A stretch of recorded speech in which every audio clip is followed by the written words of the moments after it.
Grain. Most people don't think about it. You eat your bread, your cereal, your pasta, and you never consider where it comes from. But I know. I've worked with grain for 15 years. Corn, wheat, soybeans. Millions of bushels passing through my hands every harvest season. It's just grain. Dead plant matter. Dried kernels. Nothing more. That's what I thought. Until the fall of 2023. Until I learned that grain isn't always dead. That sometimes something lives in it. Something ancient.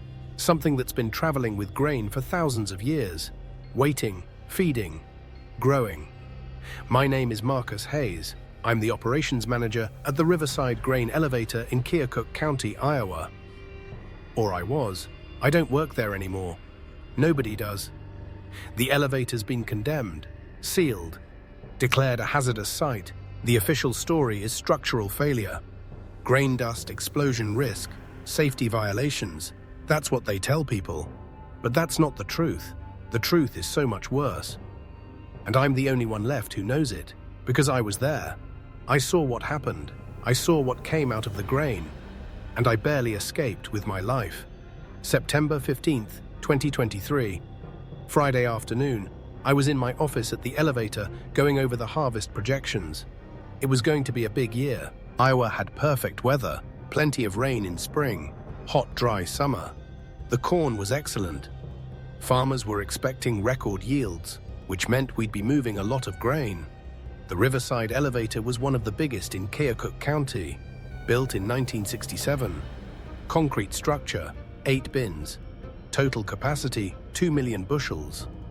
We employed 12 people full-time. During harvest, we'd bring in seasonal workers, maybe 20 total. We ran 2 shifts. Day shift, 6 a.m. to 6 p.m. Night shift, 6 p.m. to 6 a.m. I usually worked days, but I'd cover nights when needed. That year, I had a good crew. My assistant manager was a guy named Dale Morrison. Been with us 8 years, solid worker, knew grain. Then there was Tommy Chen, grain inspector. Young guy, fresh out of Iowa State. Smart, detail-oriented. We had equipment operators, maintenance guys, truck drivers, good people, hard workers, salt of the earth, Iowa folks. I'd been at Riverside for 10 years, started as a seasonal worker, worked my way up. It was a good job, steady pay, benefits, kept me close to home. I'd grown up in Keokuk County, born and raised. This was my land, my people. I knew every farmer within 50 miles. That Friday, we were preparing for harvest to start the following Monday. Checking equipment, testing conveyors, making sure the bins were clean and ready.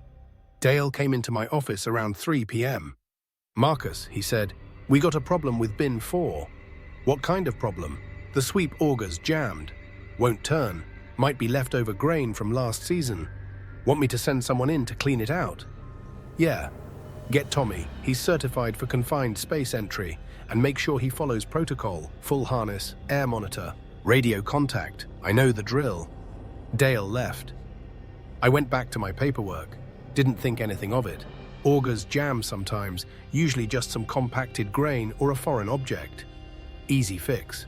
20 minutes later, my radio crackled. "Marcus, this is Dale." "Yeah, go ahead. We got a weird situation in bin 4. "What kind of weird?" "You better come see this." I headed out to the elevator. The bins were massive. Concrete cylinders, each one 100 feet tall. Bin 4 was on the north end. I climbed the exterior ladder to the access hatch at the top. Safety protocol required us to enter from above when working in empty bins. Dale and Tommy were waiting at the hatch. "What's the situation?" Tommy pointed down into the bin. "Take a look." I leaned over the edge. The bin was supposed to be empty. We'd cleaned it out in June after the last season, but at the bottom, maybe 80 feet down, there was grain. Not a lot.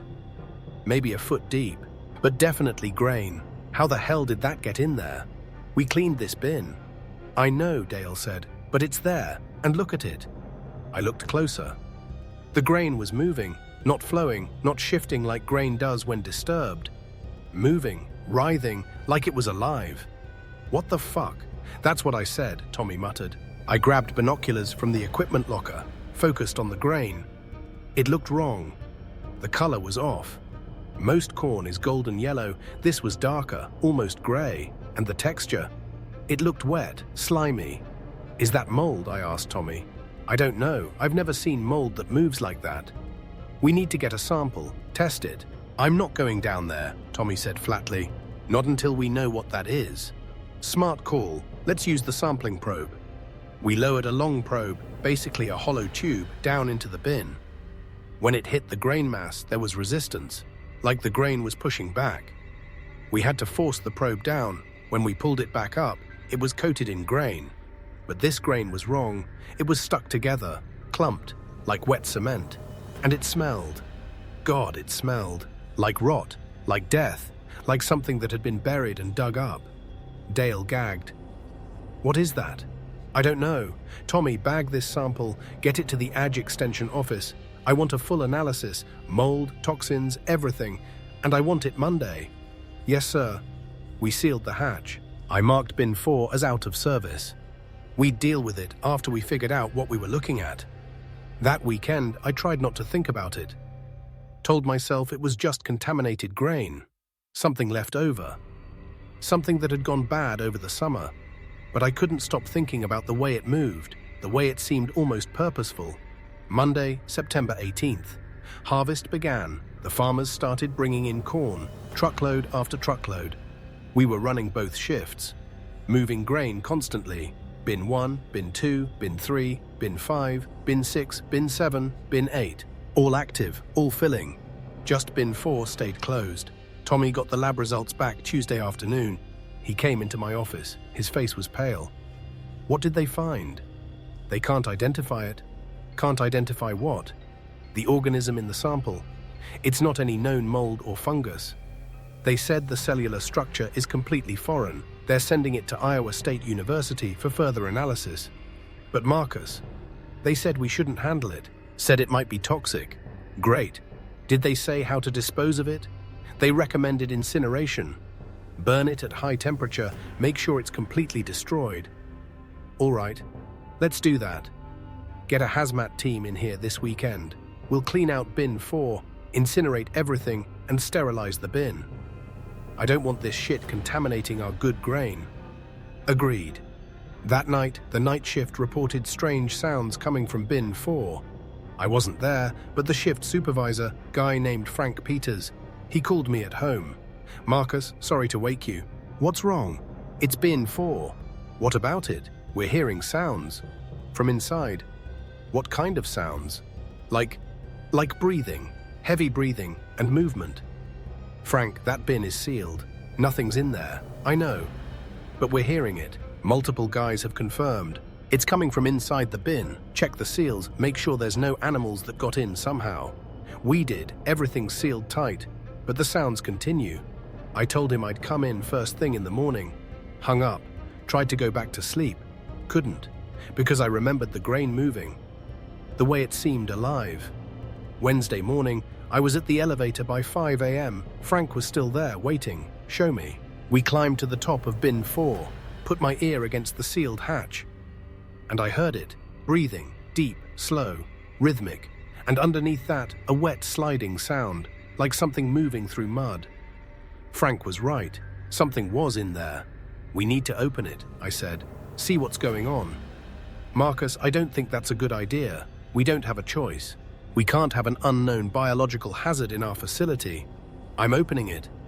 Frank stepped back. I undid the latch, lifted the hatch. The smell hit me first, stronger than before, rot, decay. But also something else, something sweet, like overripe fruit. I shined my flashlight down. The grain had grown. What had been a foot deep on Friday was now 3 feet deep. In 4 days, it had tripled in volume. That's impossible, Frank whispered. Grain doesn't grow, not without water and soil and sun. This grain was growing in a sealed concrete bin. I lowered the probe again. This time, when it touched the grain reacted. It surged up, grabbed the probe, pulled. I held on tight, but the force was incredible. Whatever was down there was strong. Let go, Frank yelled. I released the probe. It was yanked down into the grain mass and disappeared. We both backed away from the hatch. Call the fire department, I said. Call the ag department. Call whoever handles biohazards. We need professionals here. Now. By noon, we had a crowd. Fire department, county agricultural inspector, EPA representative, everyone looking at bin 4, everyone confused and concerned. The EPA guy, his name was Robert Chen, he wanted to send in a robot probe. He had a remote-controlled camera on a tether. We lowered it down. The feed showed on his monitor. The grain was definitely growing, and it was moving, pulsing, like it was breathing. The camera got about 10 feet into the grain mass when the feed cut out. The tether went slack.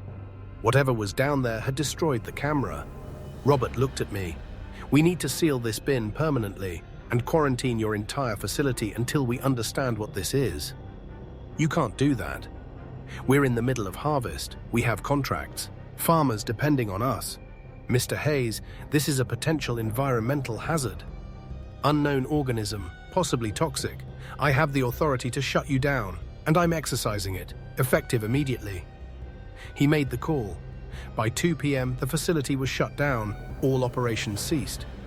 Farmers were told to take their grain elsewhere. My crew was sent home. Only essential personnel, me, Dale, and a hazmat team were allowed on site.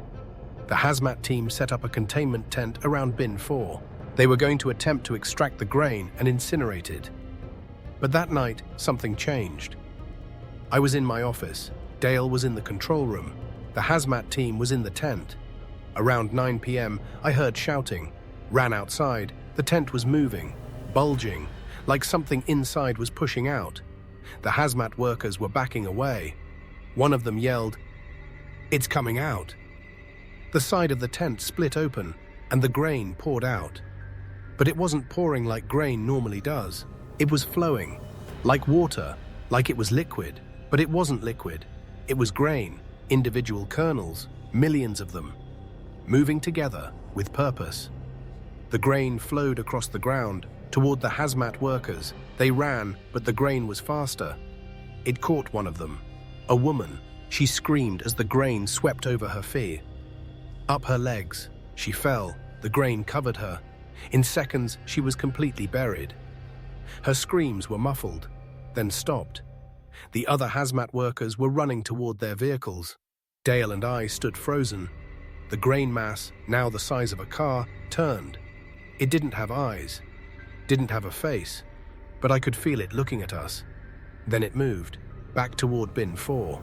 It flowed up the side of the bin, defying gravity, and disappeared into the access hatch at the top.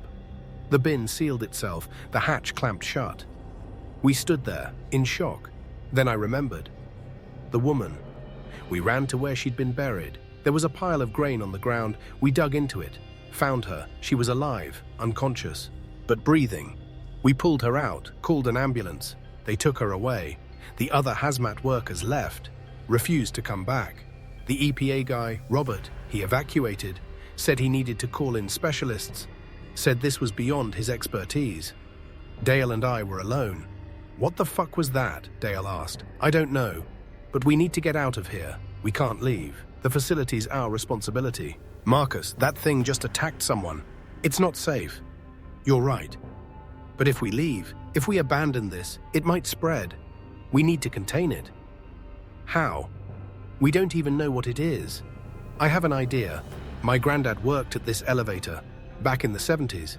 He used to tell me stories, said there were old records in the basement, records from when the elevator was first built. Maybe there's something there, something that explains this.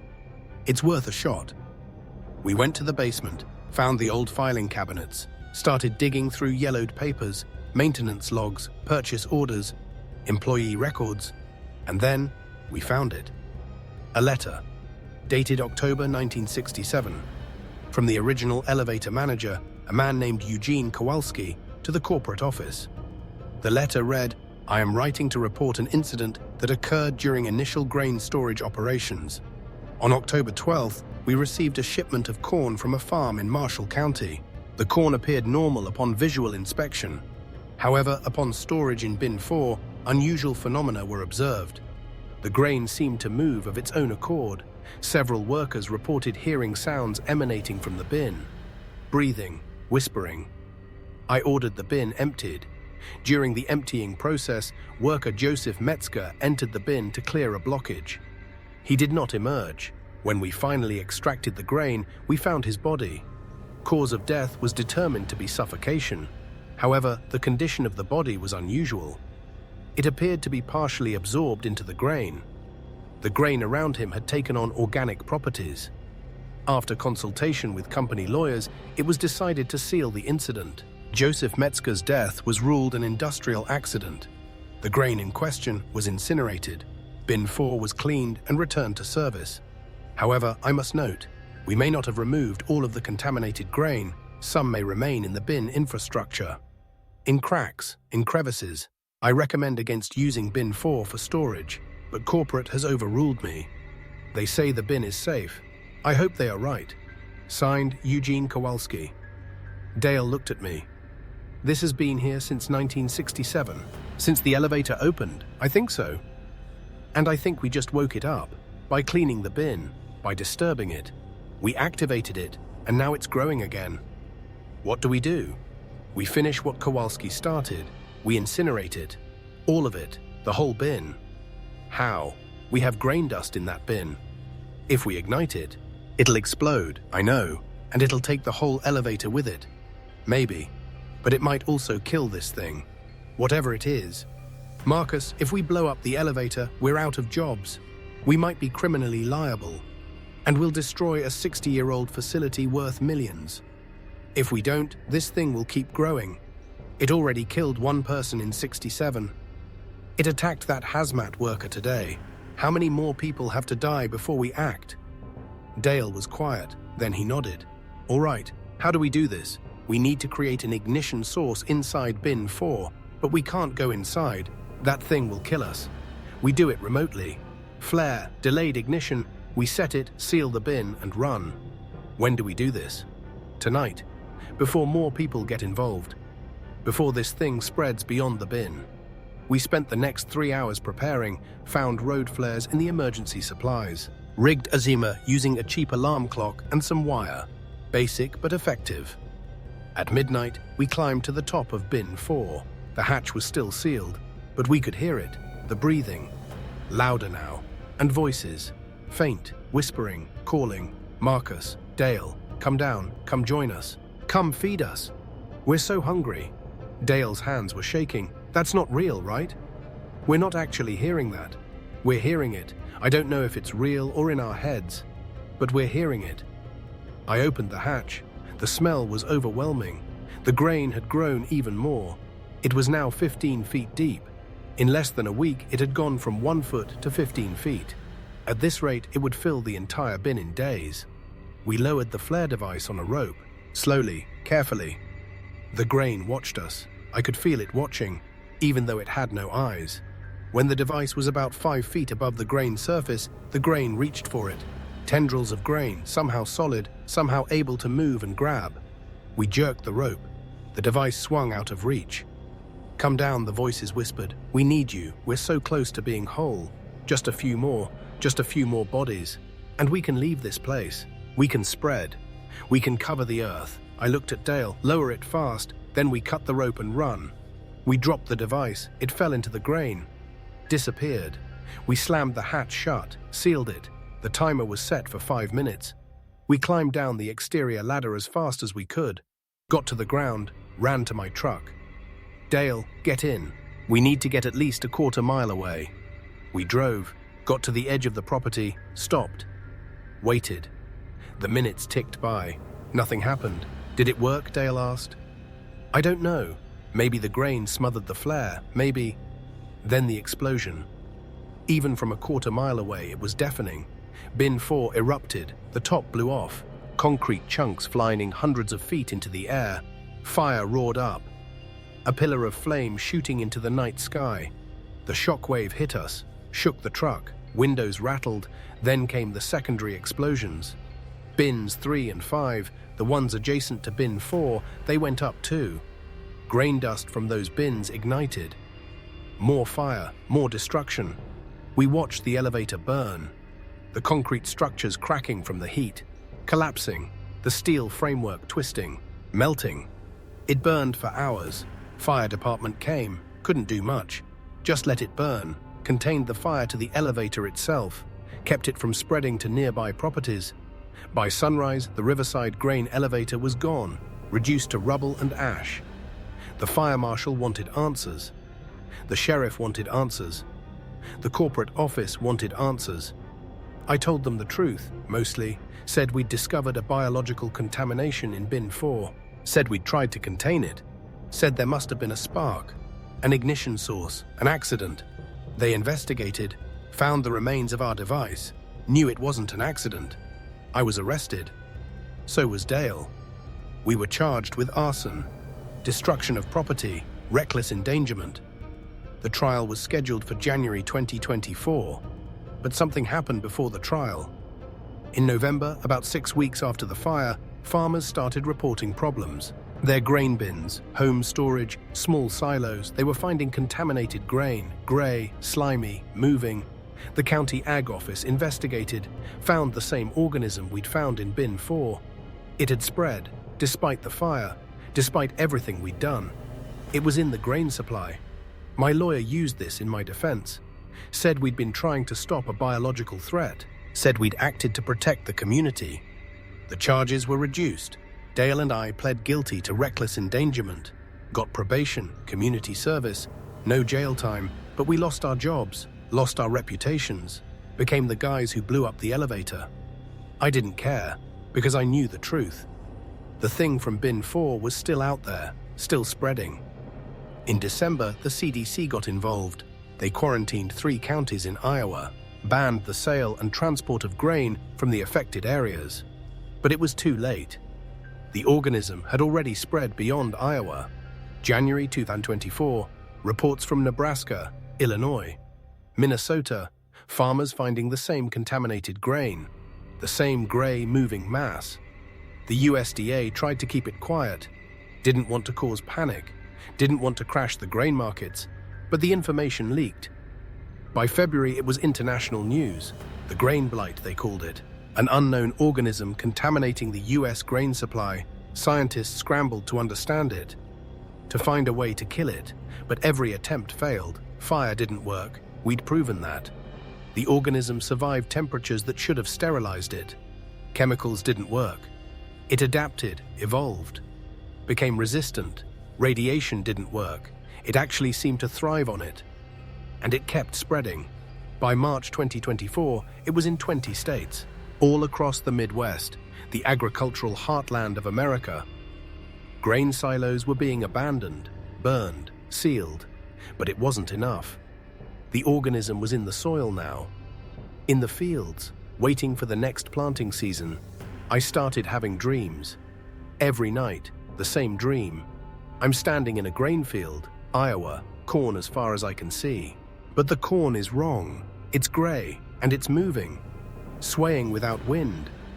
The stalks reach for me, wrap around me, pull me down, into the soil. And beneath the soil, I see it, the source, a vast underground network, roots, tendrils, all connected, all part of one massive organism. An organism that's been here longer than humanity, longer than agriculture. An organism that learned thousands of years ago that humans would cultivate grain, would plant it, water it, harvest it, transport it all over the world. And so it waited, hiding in the grain, dormant, until the conditions were right, until it could spread, until it could take over. In my dreams, it speaks to me, not in words, in feelings, in knowledge transmitted directly to my brain. It tells me it's old, billions of years old. It came from somewhere else, somewhere far away, traveled through space, landed on Earth long before humans existed. It survived the ice ages, the extinctions, the rise and fall of countless species, and it waited for a species that would help it spread, a species that would cultivate and transport the very thing it lived in, us. We did this. We spread it across the world. Every grain shipment, every harvest, every time we planted and reaped and stored grain in our elevators and silos. We were feeding it, helping it grow, and now it's ready. I wake from these dreams covered in sweat, shaking. I tell myself they're just nightmares, just my brain processing trauma. But I know they're more than that.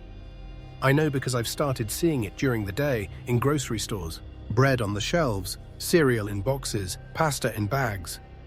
And if I look closely, really closely, I can see it moving.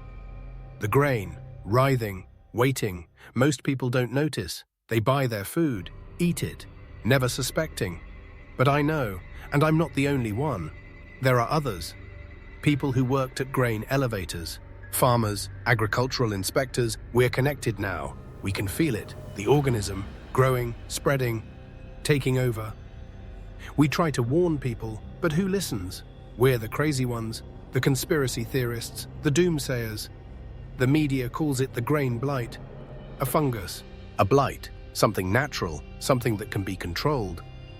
But it's not natural. It's alien, it's intelligent, and it's winning. By April 2024, the USDA recommended against consuming grain products from affected regions. But affected regions now meant half the country. The grain belt, the agricultural core of America.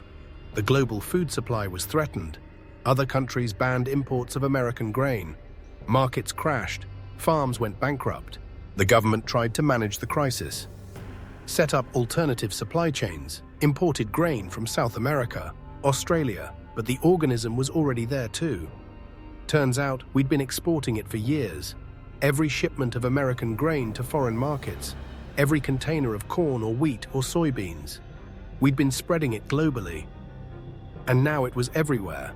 May 2024, the first human casualties. A family in Nebraska. They'd eaten bread made from contaminated flour. The organism didn't just contaminate the grain, it could infect living tissue. The family got sick, fever, hallucinations. And then they changed. Their bodies started producing grain, growing it, inside them, from their mouths, their eyes, their pores.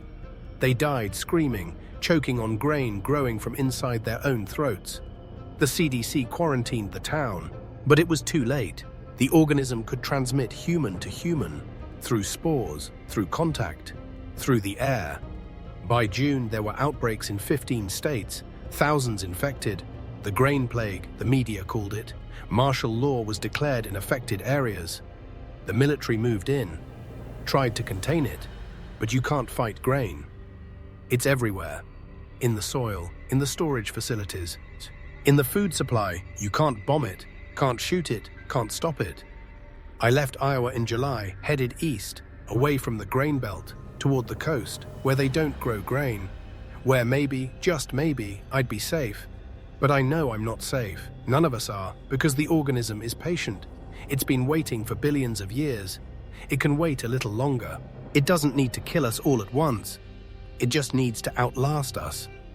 And it will, because we depend on grain. Grain feeds the world. Bread, rice, corn, wheat. It's the foundation of human civilization, and now that foundation is infected, corrupted, turned against us. I'm in Boston now, working at a warehouse. Not grain. Electronics. Something safe. But I still see it. In the grocery stores, in the bakeries, the grain, moving, waiting. And I know it's only a matter of time. Before it reaches here. Before it reaches everywhere. Before there's nowhere left to run. I tried to stop it, Dale and I. We burned bin 4. We thought we'd won, but we were wrong. We didn't stop it. We might have even helped it spread. The fire, the explosion, it scattered spores, sent the organism into the air, gave it a way to travel beyond the bin, beyond the elevator. I lie awake at night, thinking about Eugene Kowalski, the original elevator manager. He knew, he tried to warn them, tried to stop it in 1967, but corporate overruled him. Profits over safety. And now, 57 years later, we're paying the price. I wonder how many others knew, how many other elevator managers across how many decades found the organism, tried to contain it, failed. How many deaths were covered up, how many incidents were buried. I'll never know. The records are gone, destroyed in the fire, lost to time. All I know is this: the organism is real. It's spreading, and it's going to win. Because humanity can't survive without grain. And grain now belongs to it. This is Marcus Hayes, former operations manager at Riverside Grain Elevator. Survivor, witness. I'm telling you this because you need to know. If you're in the Midwest, if you work with grain, if you store it, transport it, process it, be careful, watch for the signs. Gray grain, slimy texture, movement, sounds from sealed bins. And if you find it, don't try to contain it. Don't try to fight it. Run. Get as far away as you can, because it's smarter than us, stronger than us, and it's been waiting for us a very, very long time. Some people say I'm paranoid, that the grain plague is under control, that the CDC and USDA have it handled. Maybe they're right. Maybe I'm just traumatized. Maybe the organism isn't as bad as I think. But I don't believe that. Because every night, I still have the dreams. And in the dreams, the organism shows me the future. A future where grain fields cover the earth. But they're not our fields anymore. They belong to it. The organism, the grain. A future where humans are just hosts. Carriers, food. A future where the organism has won. And there's nothing we can do to stop it. Because we already lost. We lost the moment we started planting grain, 10,000 years ago, when we invented agriculture, when we started cultivating the very thing that would destroy us. The organism was there, waiting, dormant in wild grasses. And when we domesticated those grasses, turned them into wheat and corn and rice, we domesticated our own doom. We spread it across the world, built civilizations on it, fed billions with it, and the whole time it was waiting for the right moment, the right conditions. And now that moment has come. I don't know how much time we have left, months, years, maybe decades, but the end is coming, and it's coming from the grain. So I'm telling you, one last warning. Check your food, check your grain. And if you see anything wrong, anything off, don't eat it, don't touch it, don't even go near it, because the grain is alive and it's hungry. This is Marcus Hayes. This is my testimony. This is the truth. The grain is coming, and God help us all. But here's what I haven't told anyone. Here's the part I've kept secret, even from Dale, even from the investigators. Because they'd think I was insane. They'd lock me up. But it's true. I know it's true. Because I can feel it, inside me. The organism. It's in my lungs, in my blood, in my brain. I breathed it in. That day we opened bin 4, the spores, microscopic, invisible. I inhaled them, and now they're growing, slowly. So slowly I almost don't notice. But they're there. When I cough, sometimes I cough up grain. Just a kernel or two. Grey. Wet. I flush it down the toilet, pretend it's not happening, but it is happening. I'm infected, changing, becoming part of it. And the worst part? I can hear it now, even when I'm awake. The organism speaking to me in my mind, telling me things, showing me things. It's not evil. That's what it wants me to know. It's not trying to destroy humanity, it's trying to merge with us. To become one. It sees us as potential, as partners, as the final step in its evolution. For billions of years, it was alone, isolated, spreading through space on asteroids and comets, landing on random planets. Most of the time, finding nothing. Dead worlds, lifeless rocks, but occasionally, rarely finding life. And when it did, it merged with that life, became part of it, enhanced it.